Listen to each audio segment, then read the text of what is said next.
और इस बीच एक बड़ी खबर जान लीजिए। कोरोना वैक्सीन पर आर पार लगातार देखने को मिल रहा है। केंद्र पर चिकित्सा मंत्री डॉक्टर रघु शर्मा ने बड़ा आरोप लगाया, ये कहकर कि राजस्थान को पर्याप्त मात्रा में वैक्सीन नहीं मिली है। केंद्र सरकार से पर्याप्त वैक्सीन के डोज नहीं मिले, ये आरोप लगाया केंद्र सरकार पर। चिकित्सा मंत्री डॉक्टर रघु शर्मा ने कहा कि फ्रेश वैक्सीनेशन नहीं हो पाएगा क्योंकि वैक्सीन के पर्याप्त मात्रा में डोज नहीं मिले। केवल उन्हीं को सेकेंड डोज मिलेगा जो पहले एक डोज लगवा चुके हैं। ज्यादा जानकारी देंगे सहयोगी सौरभ। सौरभ, पूरी खबर बताइए और क्या कहा जा रहा है मंत्री रघु शर्मा की तरफ से? देखिए, मैं आपको बता दूं कि राजस्थान में वैक्सीनेशन जो है वो देश भर में सबसे ज्यादा हो रहा है। 25 लाख से ज्यादा लोगों ने अब तक जो है वो वैक्सीनेशन करा लिया है और जिस स्पीड से राजस्थान में वैक्सीनेशन हो रहा है उस मात्रा में राज्य सरकार का ऐसा कहना है कि उस मात्रा में डोजेज जो है वो राज्य सरकार को नहीं मिल रहे हैं। हालांकि कल 6 लाख से ज्यादा डोज राजस्थान पहुंचे हैं और अब से कुछ देर पहले 10 लाख डोज जो है वो राजस्थान में और पहुंचे। करीब 7 लाख डोज उसमें जयपुर पहुंचे और करीब 3.5 लाख डोज उदयपुर में पहुंचे। लेकिन चक्कर ये पड़ रहा है कि जब आप पहला डोज लगाते हो किसी भी शख्स को, उसका दूसरा डोज 28 दिन में उसे लगाना होता है।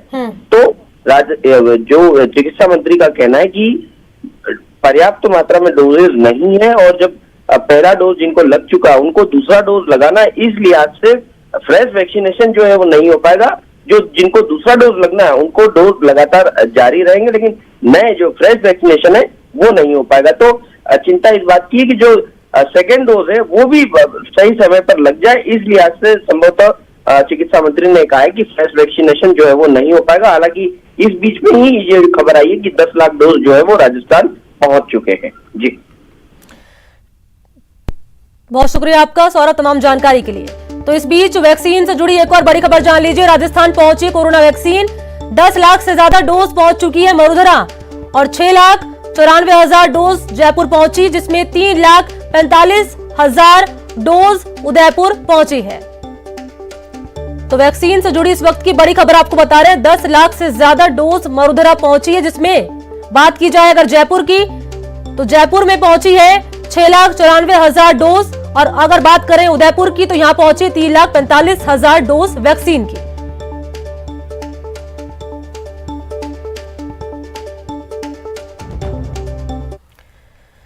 और चलिए बात कर लेते हैं आजादी के अमृत महोत्सव की। राष्ट्रपिता महात्मा गांधी के दांडी मार्च की सालगिरह पर देश भर में आजादी का अमृत महोत्सव आज से शुरू हो गया। अहमदाबाद के साबरमती आश्रम में एक भव्य रंगारंग और सांस्कृतिक कार्यक्रम में पीएम मोदी ने महोत्सव का उद्घाटन किया।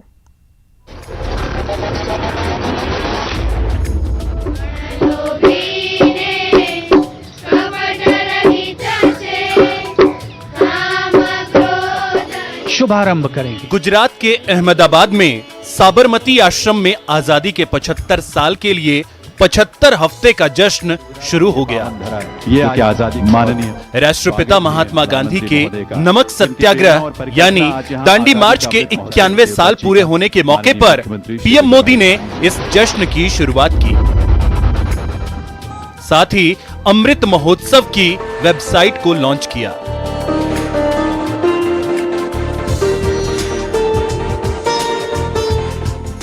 राष्ट्र के जागरण का महोत्सव है।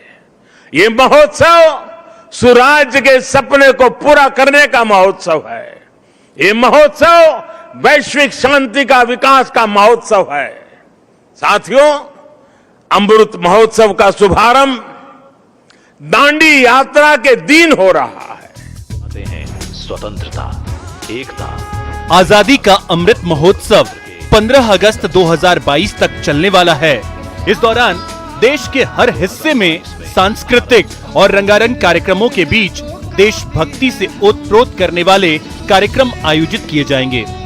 आजादी के अमृत महोत्सव का आगाज भी कुछ इसी तरह से हुआ।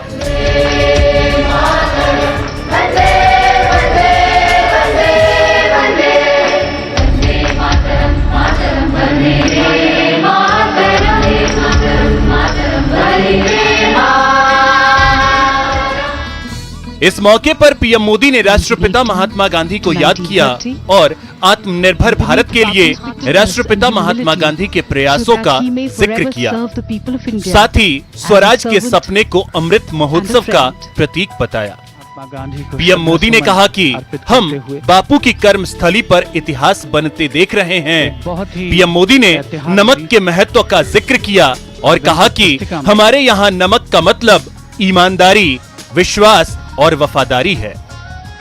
हम भारतीय चाहे देश में रहे हो या फिर विदेश में, हमने अपनी मेहनत से खुद को साबित किया।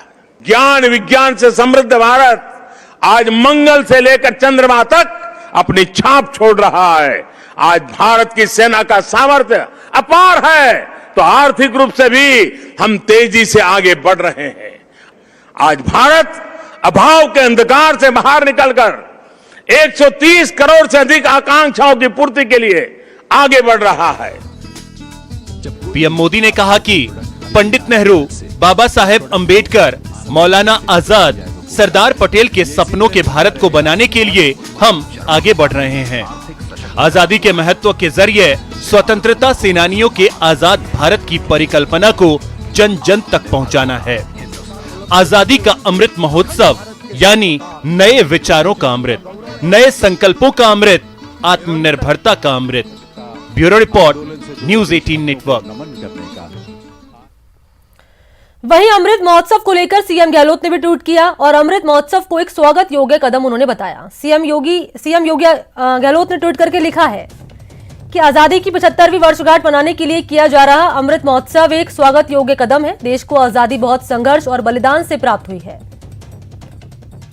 इसके अलावा सीएम गहलोत ने ट्वीट करके लिखा कि हम गांधी जी, नेहरू जी, सरदार पटेल, मौलाना आजाद, बाबा साहेब अंबेडकर, सुभाष चंद्र बोस, भगत सिंह समेत हजारों ज्ञात और अज्ञात सेनानियों के योगदान को हमेशा याद रखेंगे। तो इधर उन्होंने एक और ट्वीट किया। सीएम अशोक गहलोत ने लिखा कि बीजेपी की कोशिश हमेशा इतिहास को एक पक्षीय दिखाने की रही है। उम्मीद करता हूं कि एनडीए सरकार अमृत महोत्सव में कांग्रेस से जुड़े रहे स्वतंत्रता सेनानियों के योगदान को कमतर दिखाने की कोशिश नहीं करेगी। स्वतंत्रता सेनानियों ने देश के लिए बलिदान दिया है, उनका योगदान हमेशा सर्वोपरि रहना चाहिए। और वहीं आजादी के अमृत महोत्सव के साथ आज देश दांडी मार्च की 91वीं वर्षगांठ मना रहा है। इस अवसर पर देश भर में कई कार्यक्रम आयोजित किए गए। बात करें राजधानी जयपुर की, तो यहां दांडी मार्च का आयोजन हुआ। सीएम अशोक गहलोत कार्यक्रम में शामिल हुए। आपके टीवी स्क्रीन पर हम कार्यक्रम की 5 अलग अलग तस्वीरें दिखा रहे हैं, जहां पर सीएम अशोक गहलोत ने पहले बापू को नमन किया। तो इस कार्यक्रम में कांग्रेस के तमाम दिग्गज नेता भी शामिल हुए। सीएम अशोक गहलोत ने नन्हे मुन्ने बच्चों से भी मुलाकात की, जो बापू की वेशभूषा में तैयार होकर आए थे।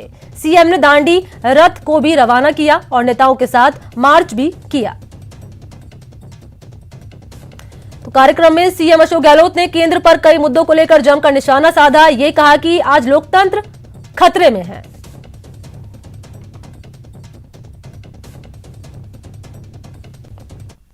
ने आजादी जंग में हिस्सा लिया, अन्नदाता हो, सब कुछ उनके लिए कहते हैं और हम लोग जिद पकड़ के बैठे हुए हैं। मैं बार बार कहता हूँ, सरकारों को कब जिद नहीं करना चाहिए।